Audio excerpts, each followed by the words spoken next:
biragoye ko ashobora kuduzwa mpemu yera. Uti gute? Urumva iyo ufise ikintu kiguhagaze imbere, niyo agiye ngo unezerwe, Satani arakikugarukanira ukaca usanga utanguye kwidoga, utanguye kwihebura, utanguye kugira ubwoba. Urumva rero Imana yo mwijuru ihezagira abantu bayo, ibihe ibibakwiriye kugira ngo imitima yaba itekane kandi bahimbaza Imana atacumi n'icumita mu mitima yabo. Ugasanga urabuze ico ugaburira umwana, ugasanga urabuze ico urihara irwaye, ugasanga urabuze ingene urihira amashuri abana. Mbe murazi ko hari abantu bakora icaha, bakora icaha kubera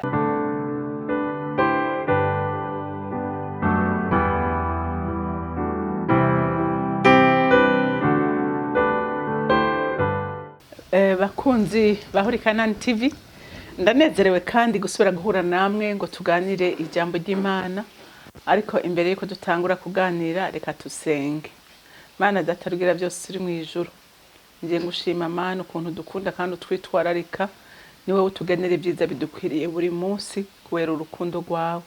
N'uyu munsi Mwami ndasenga saba ngo umwe wese umuhezagire mu byarimwo papa, kugira ngo ntababarire muri nosi kandi ntayisonzeremo, ariko twese uduhe ibidukwiriye kugira ngo izina ryawe rikomeze gushima. Urakoze, icubahiro kibi cyawe, mu izina ry'Umwami wacu Yesu senze nizeye kuvyumvise. Amen, amen. Ijambo rero Imana impaye kubaganiriza ni ijambo rivuga ngo Imana iturinde ubutunzi budukura ku Mana, kandi turinde n'ubukene butuma duhemuka tugatukisha Imana.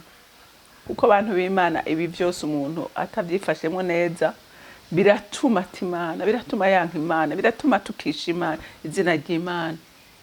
Umuntu agasanga yaratunze bwa butunzi ntamenye kubwifatamwo neza, bigatuma ahubwo bimukura ku Mana ndetse bikamukoresha n'ivyaha byinshi. Hama n'ubukene umuntu akarogota ku Mana kubera kubabara. Ariko Imana yo mwijuru igufashe nanje mfashe, iduhe ibidukwiriye muri uru rugendo kugira ngo izina ryayo rikomeze gushimwa biciye muri wewe nanje. Haleluya. Reka rero dusome ijambo ry'Imana mu Migani, ni igice ca 30, duhere ku murongo w'indwi dushikane ku murongo w'icenda. Ngusabye ibintu bibiri ntarahwera, ntubinyime. Unshire kure ibitagira ikimazi hamwe n'ibinyoma. Ntumpe ubworo, ntumpe n'ubutunzi, ungaburire ivyo kurya dukwiranye. Sinze mpave mpimba nabi, nkakwihakana, nkavuga nti uhoraho ni iki, kandi sinkabe mworo, nkava niba, ngatukisha izina ry'Imana yanje. Amen. Urumva uyu mwanditsi w'imigani yari umunyabwenge kabisa. Yari yaragendereje arabona ibintu bituma abantu bava ku Mana ivyo ari vyo, kandi ivyo yavuze n'ukuri. Murabona ngaha ayiko yabivuze ngo Mana ati ndagusabye ibintu bibiri nkiri muri uyu mubiri. Ati unshire kuri bitagira ikimazi. Mbe murazi abantu b'Imana ko kenshi abana b'Imana umwanya tuba dufise tukoresha ibitagira ikimazi aho kukoresha ibifise ikimazi. Ugasanga umuntu biramunaniye gusenga, yicaye kuri WhatsApp ariko araba ibintu sinzi avuga ngo ugasanga ngo umuntu yicaye ngo kudufilime tw'Abashinwa ngo kudufilime tw'Abashinwa ngo areka gusenga. Ugasanga umuntu yicaye ku bintu ari ku matika ariko aravugwa ku ngaha ku marezo sociaux, urabona ko ubu hari na menshi. Ugasanga umuntu nibyo anezerewe ariko ntashobora no gufata n'iminota 5 ngo asenge. Murumva ko uyo muntu by'ukuri yahisemo neza, canke yicaye ku mupira amajoro n'amajoro ariko ntari capable no gufata iminota 10 ngo asenge. Muriko muravyumva ngo unshire kure, ngo ndagusabye ngo unshire kure ibitagira ikimazi, ngo hamwe n'ibinyoma. Ugasanga umuntu ararementa n'iji nkuru. Jara mpora ndaba ngaha ku marezo sociaux nkibaza none nk'uyu muntu avuze nk'inkuru nk'iyi ukumva ariko aravuga ngo naka yapfuye kandi ahari cyangwa akarementanya inkuru kugira ngo aronke ama-views none nkaho uyo muntu Imana imubona gute mwijuru abantu bo twarabasuzuguye ntacyo bakitubwira umuntu wese asigaye arabimuzanira inyungu none nkaho Imana mwijuru wewe uri kurarementaniriza uwundi abandi ugasanga bambitse ubusa abantu abandi bahimba amajwi y'abantu urabona ko na technology igeze kure umuntu bakamwambika ibara ata kintu na kimwe yigeze akora urumva uyu biravuga ati undinde watunshire kure ibitagira ikimazi hamwe n'ibinyoma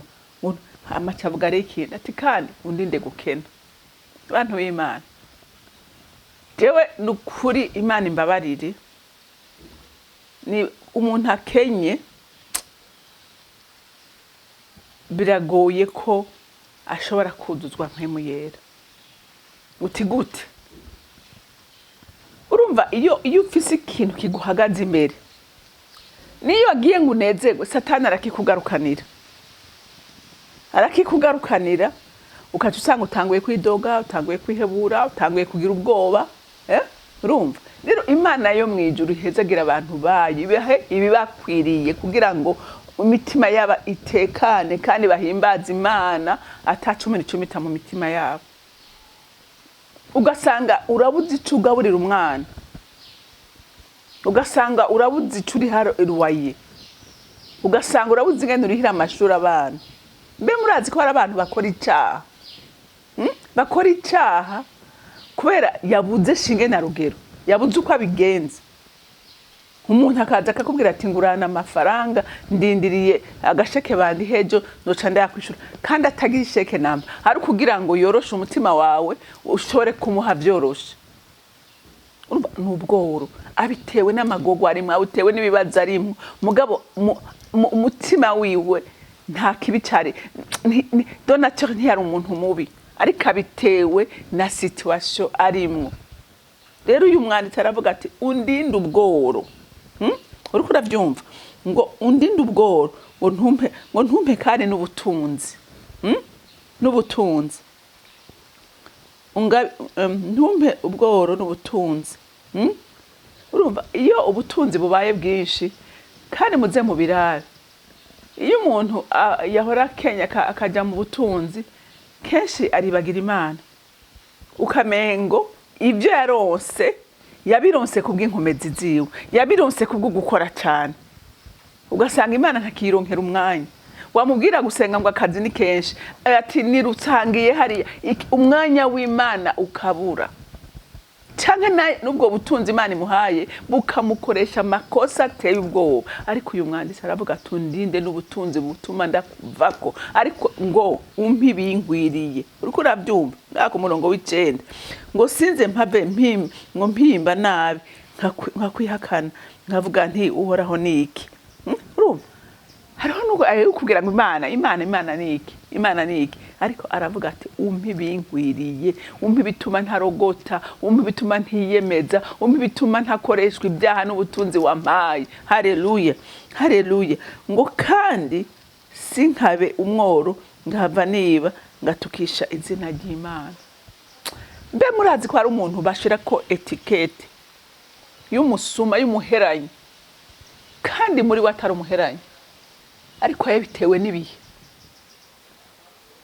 Mana ndasenze ngo Imana irambura ikiganza cayihezagira ubwoko bwayo bakwiriye ntibabeshe ariko Imana ibahezagire ntibitwa amazina kubw'ibihe bariko baracamo ariko Mana utabara ubwoko bwawe ubuhezagira ibyo bakoze ko byose bihabwa umugisha nawe haleluya ngo ngatukisha izina ry'Imana yanje ngo ntukarementanire tugeza ku murongo w'9 nari mbandanije urumva rero Imana yo mwijuru ikurinde ibyo bintu ikurinde ubukene kuko nasanze abantu b'Imana